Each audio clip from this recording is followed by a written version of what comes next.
Pastor, would you say a little prayer for us before we begin? I think I've heard this, as have Nick and Jeannie, countless times in my life. I've heard it before Rotary and Kiwanis meetings. I've heard it before sporting events, before church council meetings. I've heard it before city council meetings, wedding and funeral receptions, house dedications, pet blessings. Could you say a little prayer, Pastor? Say a little prayer. And I always think that the emphasis is on little, meaning short, when they make that request. But I have to say, I'm always happy to fulfill that request, but not all pastors think the same way about that. Reverend William McNamara shared a fantasy about how he'd like to respond one time when somebody says, Pastor, could you say a little prayer before we start? This is what he'd like to say. I will not. There are no little prayers. Prayers enter the lion's den, bring us before the holy, where it is uncertain whether we will come back alive or sane. For it is a fearful thing to fall into the hands of a living Lord. What do you think of Reverend McNamara's take on prayer? It is a fearful thing to fall in the hands of a living Lord. Through these healing passages in Mark, I want to invite us into such a fearful place this morning. Fred Craddock tells the story of the young pastor who went to make a hospital visit on one of his elderly members who was very ill, confined to bed. She lay there, oxygen mask on, hooked up to tubes, her eyes just barely opened. What can I do for you? The pastor asked. The woman struggled to reach up her arm and pull off the mask enough to say, pray for me. O Lord, the pastor prayed, may your healing power descend upon this, your daughter. And as he began to pray, he heard the rustling of sheets. The woman was moving her legs in bed. Lord, touch this woman with healing and strength. He risked a peek and he saw the woman's eyes flutter completely open. May your healing come in ways that we cannot see and do not understand. When she sat up in bed, he stopped his prayer altogether. I feel better, the woman said, as she pulled off her oxygen mask. I feel so much better. She swung her legs over the side of the bed. She stood up. She waved her arms in the air. In fact, I have been healed, she proclaimed. The young pastor turned tail and ran out of the room, down the stairs, out the main entrance of the hospital, into the sunlight. He raised a fist up to the sky and said, don't you ever do that again. It's a fearful thing to fall into the hands of a living God, Reverend McNamara reminds us, and that young pastor would agree. I want to invite us to this fearful place this morning, a place where we consider the possibility that the healings described in our gospel passage are real. That healing can actually come about through the vehicles described in our passage, through persistence, through faith, through touch, through desperation, through prayer. I know that we like to think of ourselves as rational people, you and I, and thus would rather regard this healing business metaphorically, symbolically, in other ways really than real. But what if it were possible? What if it were accessible to us? What if it were real? Scared yet? I am. God, am I ever.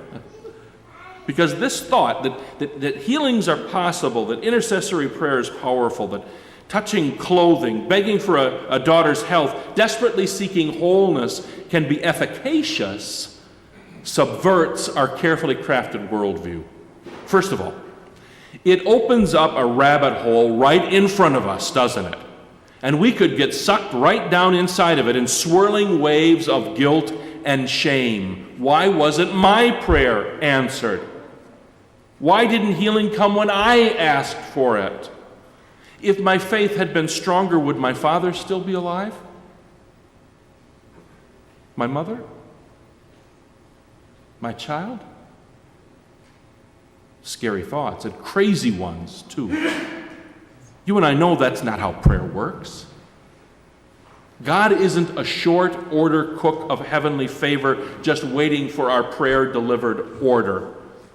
Heal my disease, O Lord. Ding, order up, one serving of health. That's not how it works. It's not how God works. It's crazy to think that way. We don't want to go down that rabbit hole, and we shouldn't. UCC pastor Eric Elness, writing about prayer, tells of a friend of his who speaks around the world about religion. And this friend, wary of the very rabbit hole that we're talking about, rejected all forms of intercessory prayer after his wife became the recipient of hundreds, if not thousands, of daily prayers following a diagnosis of terminal cancer. The reason for his objection, writes Eric, was not that he felt the prayers were ineffectual. Indeed, he became convinced that the prayers may have been responsible for extending his wife's life for several years beyond the original projection. Yet it was for this very reason that he rejected prayer. How is it fair, he asked, that my wife's life should be extended when someone with the same condition but without the prayer network would die earlier?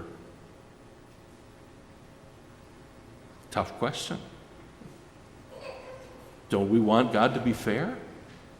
Don't we want a God who is beyond the need to be persuaded to act through prayer? And there's the clue, it seems to me, that we need to follow to enable us to sidestep this rabbit hole, this trap in front of us. Who said that the practice of faith was about persuading God to act?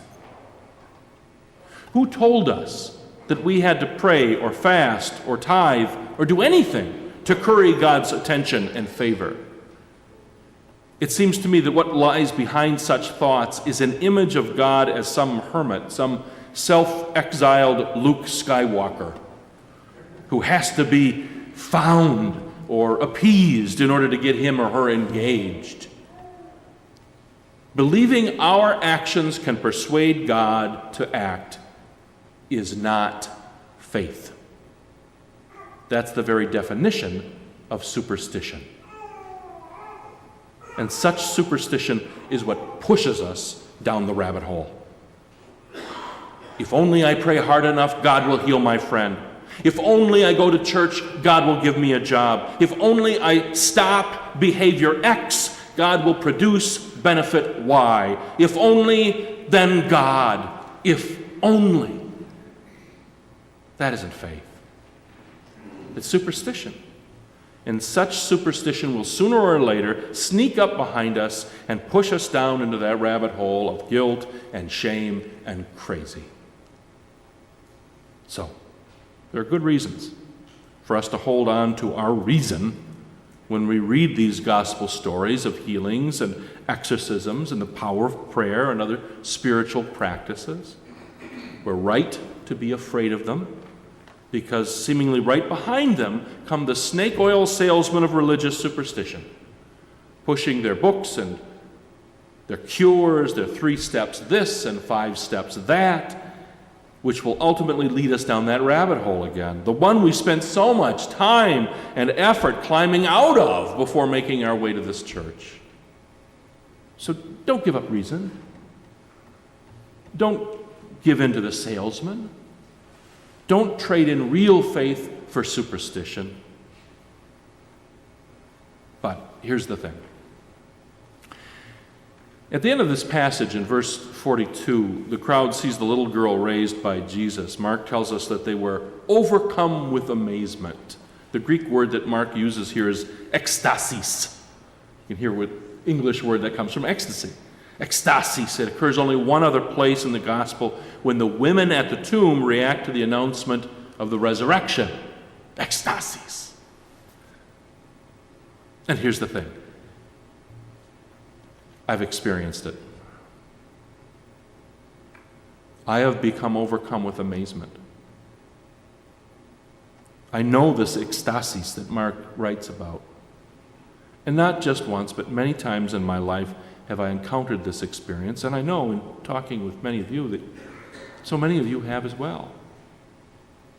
Have experienced that prayer is powerful, that healing is possible, that God is present beyond and in spite of our superstition. And that is a dark and mysterious place, this place of ecstasies. Dark because it's mysterious, not because it's full of shame and guilt and crazy, like the rabbit hole of superstition. This is a place of faith, of real faith in a living Lord, in a loving and present God, the living Lord that Reverend McNamara was telling us about. Years ago, and in a previous parish, whenever Margaret greeted me after church service, she would say to me, "I pray for you every day, Pastor."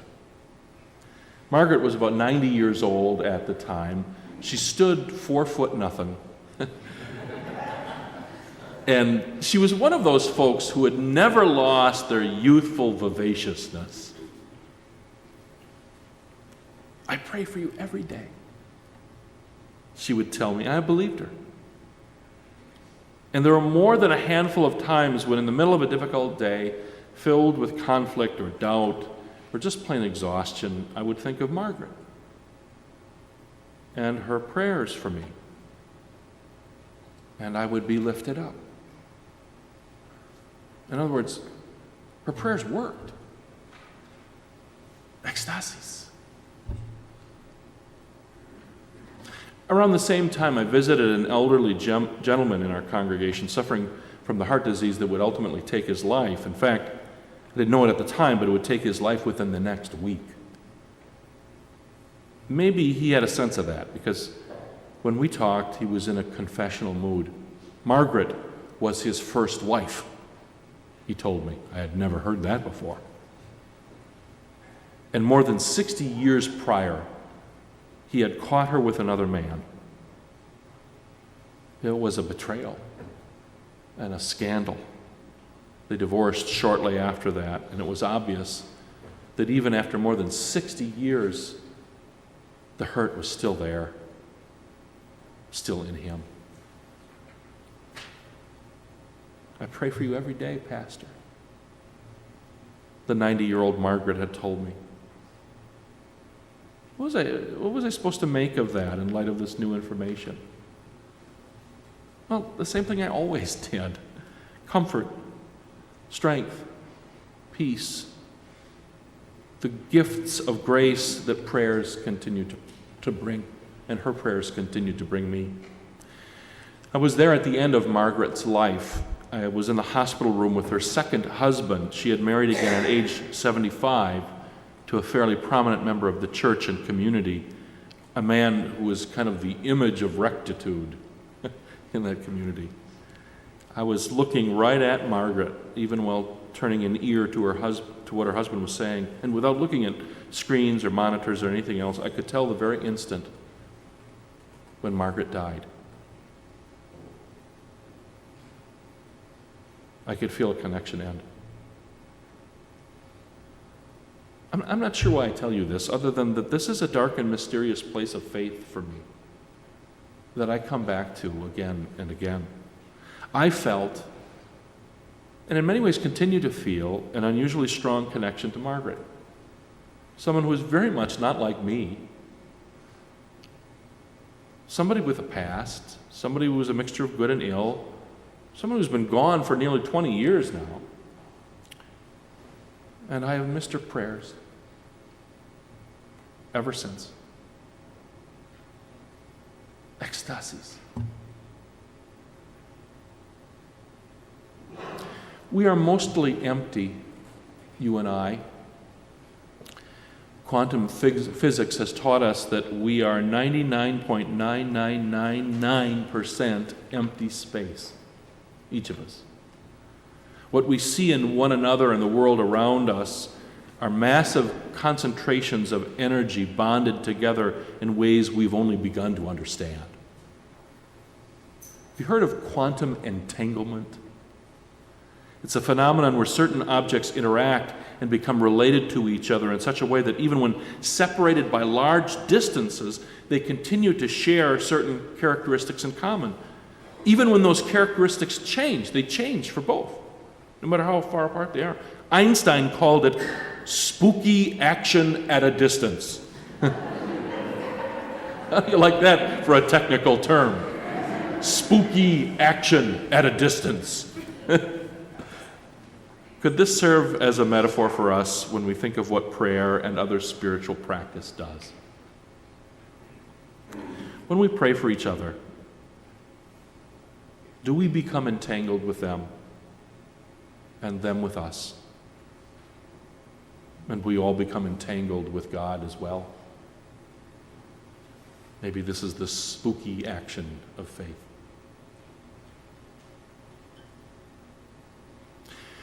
For 12 years, a woman with a flow of blood has endured much under many physicians and spent all that she had seeking a cure for her condition, Mark tells us in our gospel reading. Imagine how many snake oil salesmen she's encountered in those 12 years.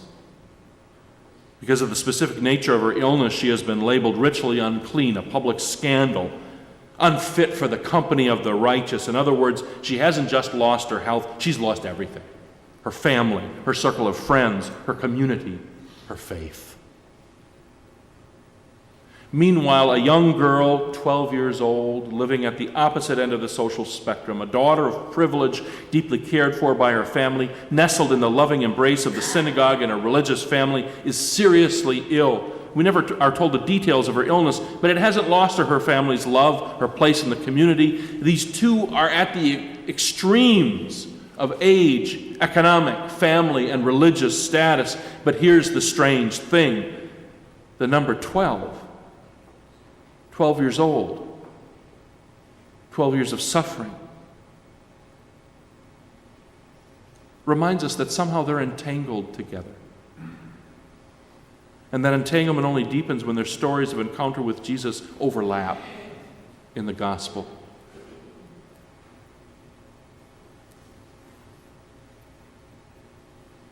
What they ultimately have in common, the healing power of Jesus, is exercised in markedly different ways for them. One woman is delivered wordlessly by touching Jesus' clothes without even Jesus saying anything.